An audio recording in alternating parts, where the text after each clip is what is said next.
Video के माध्यम से हम लोग देखेंगे पाइथागोरस प्रमेय का विलोम। पाइथागोरस प्रमेय अगर आप देखना चाहते हैं तो इसके पीछे के क्लास को आप देखें, उसमें आप समझ सकते हैं कि पाइथागोरस प्रमेय को सिद्ध कैसे किया जाता है।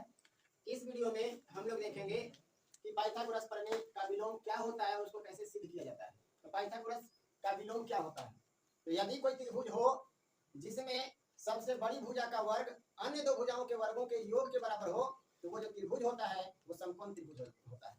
ये कौन बताता है? पाइथागोरस प्रमेय का विलोम बताते हैं। प्रश्न क्या कहता है? सिद्ध करें कि यदि किसी त्रिभुज में सबसे बड़ी भुजा का वर्ग अन्य दो भुजाओं के वर्ग के योग के बराबर हो तो वह समकोण त्रिभुज होता है। मतलब वो जो त्रिभुज होगा वो समकोण होगा। तो सबसे पहले अब हम लोग विभेद लिखना शुरू करेंगे।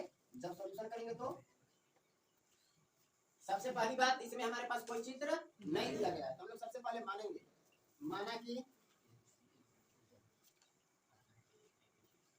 ABC एक समकोण नहीं मानेंगे क्योंकि हमको समकोण सिद्ध करना है। ABC एक त्रिभुज है, त्रिभुज है जिसमें क्या, तो सबसे बड़ी भुजा का वर्ग, यानी अगर हम एक त्रिभुज ले लेते हैं, पहले ये हमारे पास अगर त्रिभुज है, ठीक है, तो इसमें सबसे बड़ा भुजा कौन दिखाई दे रहा है? ये वाला। अगर ये ABC हो, ABC, तो ये AC है वो बड़ा है, तो सबसे AC का वर्ग अन्य दो भुजाओं के वर्गों के योग के बराबर हो, यानी AB का स्क्वायर प्लस BC के स्क्वायर के बराबर हो।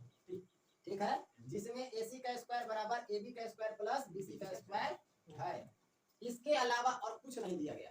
अब आपसे ये पूछ रहा है तो बता दीजिए कि ये वाला समकोण त्रिभुज है, मतलब इसका कोई एक कोना समकोण होगा। तो कभी कभी इस सवाल में आपको यहाँ पे दिया हुआ होगा, यहाँ पे दिया हुआ है कि तो वह समकोण त्रिभुज है, लेकिन कभी ऐसा दिया हुआ है तो कंफ्यूज मत होइएगा। यहाँ पे ऐसा कहेगा तो सिद्ध करें कि या तो बताएं कि बड़ी भुजा के सामने का कौन समकोण है। बड़ी भुजा के सामने का कौन समकोण होगा, तभी तो समकोण त्रिभुज ना होगा। समझ में आ रहा है? तो ऐसा भी देता है तो उसमें डाउट नहीं होना चाहिए। अब चलिए गिवन तो लिख लिया जो दिया हुआ था। अब चलिए टू प्रूव दैट सिद्ध करना है कि क्या सिद्ध करना है?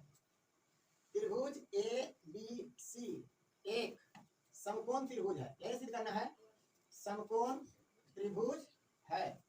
अर्थात कोण B बराबर कितना हमको चाहिए? 90 डिग्री। अगर हम कोण B बराबर 90 डिग्री ला दिए समकोण त्रिभुज हो जाएगा। कोई भी एक कोण अगर 90 डिग्री हो जाता है तो वो समकोण कहलाता है, समकोण त्रिभुज कहलाता है। इतना समझ में आ गया? अब हमको यहाँ भी एक कंस्ट्रक्शन करना पड़ेगा, समझ गए? तो कंस्ट्रक्शन करेंगे। तो अगर हम कंस्ट्रक्शन करते हैं तो क्या करेंगे? तो एक अपना मन से समकोण त्रिभुज बनाएंगे। अभी तक तो समकोण त्रिभुज यहाँ पे दिया हुआ नहीं है, तो हम अपना मन से समकोण त्रिभुज बनाएंगे। ठीक है, तो यहाँ पे लिखेंगे हम, माना कि, या फिर ऐसे लिखिए PQR एक समकोण त्रिभुज बनाया जिसमें AB बराबर PQ है ना, AB बराबर PQ, BC बराबर QR। याद रखिएगा, बड़का के बराबर बदल लीजिएगा, ठीक है, AC वाला नहीं लेना है। BC बराबर QR तथा कोण Q बराबर 90 डिग्री है। इतना चीज हम अपना मन से माने हैं अगला के लिए। तो मान के चलिए तो हमारे पास समकोण नहीं है, लेकिन हम अपने मन से एक समकोण त्रिभुज मान लिए। ठीक है, ये है आपका PQR, जिसमें ये वाला इसके बराबर मान लिए और ये वाला भुजा इसके बराबर मान लिए। Any doubt? ये वाला आप 90 डिग्री मान लिए। कोई दुख है किसी को? अब आगे बढ़ना शुरू करें। अब यहाँ तक जब आपको क्लियर हो जाए, इतना जो काम किया सिर्फ अलग एक त्रिभुज माने हैं हम। ठीक, अब चलेंगे प्रूफ में। जैसे ही आप प्रूफ में चलेंगे तो आप देखिए गिवन में आपके पास दिया हुआ है AC स्क्वायर बराबर AB square plus BC square दिया हुआ है क्या? चलिए यहाँ पे बात करते हैं। सबसे पहले अगर हम बात करें यहाँ, उससे पहले इसको लिखिए, क्या दिया हुआ है हमारे पास? लिखेंगे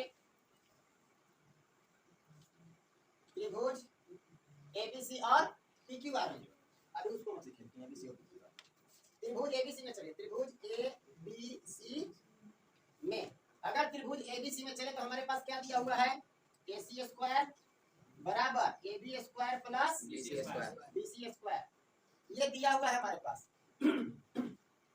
इसको समीकरण 1 कहिए। कहां से दिया? गिवन से। कोई समस्या? समीकरण 1 हो गया। आगे बढ़िए। यहाँ पे देखिए तो ये दोनों आप देख पा रहे हैं, ये दोनों देखिएगा, ए बी जो है वो पी क्यू के बराबर है और बी सी जो है वो क्यू आर के बराबर है। यहाँ पे लिखेंगे, जबकि जब हम इस त्रिभुज में चलेंगे तो हम लिखेंगे जबकि त्रिभुज पी क्यू आर एक समकोण त्रिभुज है,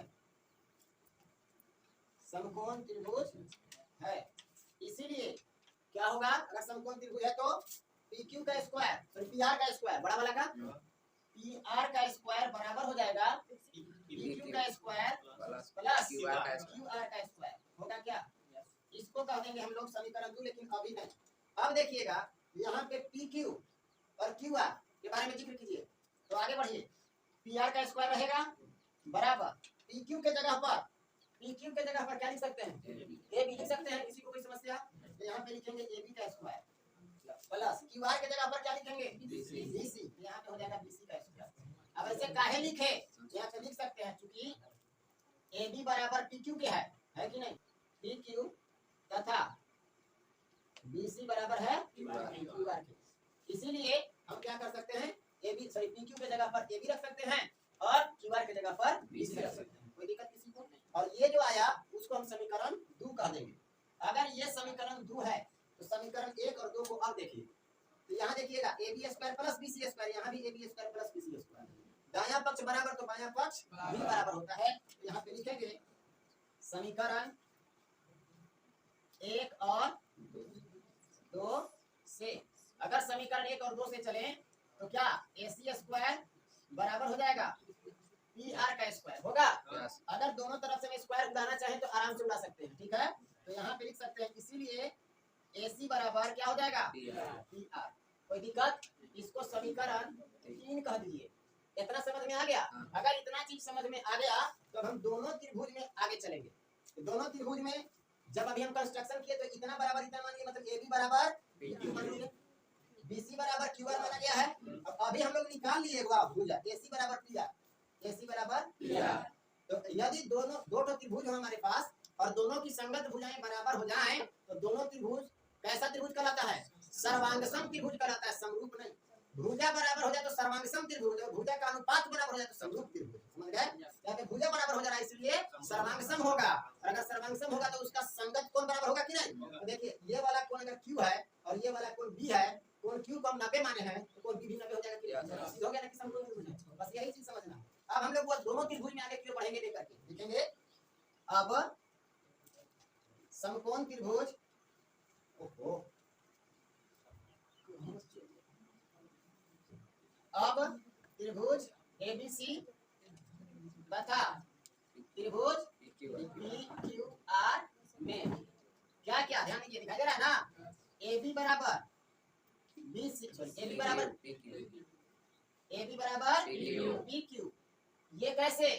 कंस्ट्रक्शन से, कंस्ट्रक्शन से ना चले थे। आगे बढ़िए, फिर चलिएगा बी सी बराबर क्यू आर, ये भी कहाँ से? कंस्ट्रक्शन से। अब एक वाव आ गया है, ए सी बराबर पी आर, ई कहाँ से? समीकरण 3 से, समीकरण 3 से। तीनों संगत भुजा बराबर हो गया। तो अब आगे यहाँ पे लिखेंगे हम, यहाँ पे लिख रहे हैं, ठीक है। यहाँ पे हम लिखेंगे, इसीलिए त्रिभुज ए बी सी सर्वांगसम हो गया त्रिभुज पी क्यू आर के। कोई पूछे कैसे तो आप लिख दीजिएगा यहाँ पे, इस सर्वांगसमता से एस एस एस सर्वांग समता से, और जैसे ही सर्वांगसम हो जाता है तो इसकी संगत भुजाएं, सॉरी संगत कोण आपस में बराबर हो जाते हैं। तो संगत कोण में हम क्या लिख सकते हैं? इसीलिए कोण बी बराबर हो जाएगा कोण किसके? क्यू के। कैसे? सी पी सी टी से। आपके दिमाग में चल रहा हो कि सीपीसीटी क्या होता है? तो सीपीसीटी का अर्थ होता है सर्वांगसम त्रिभुजों के संगत कोण और संगत भुजाएं आपस में बराबर होती हैं। तो अगर ये सर्वांगसम हो गया तो संगत कोण और संगत भुजा आपस में बराबर हो जाएगा। तो संगत कोण जिसका जरूरत है उसी को हम लेकर के चलेंगे। कोण बी बराबर क्या हो गया? कोण क्यू। और कोण क्यू का मान हम लोग देखिए लिखे हैं, कोण क्यू बराबर 90 डिग्री, ये देखिए ना। तो यहाँ हम उसका विस्थापन कर देते हैं, मतलब उसको यहाँ पे रख देते हैं। तो चलिए इसीलिए या करके आप लिख सकते हैं, इसीलिए कोण बी बराबर कितना हो जाएगा 90 डिग्री। यही ना हमको सिद्ध करना था। अंतिम में लिख लीजिएगा, अतः त्रिभुज ए बी सी एक समकोण त्रिभुज है। और यही हमको प्रूव करना था, प्रूव हो गया। कोई समस्या है किसी को समझने में? उतार लीजिए।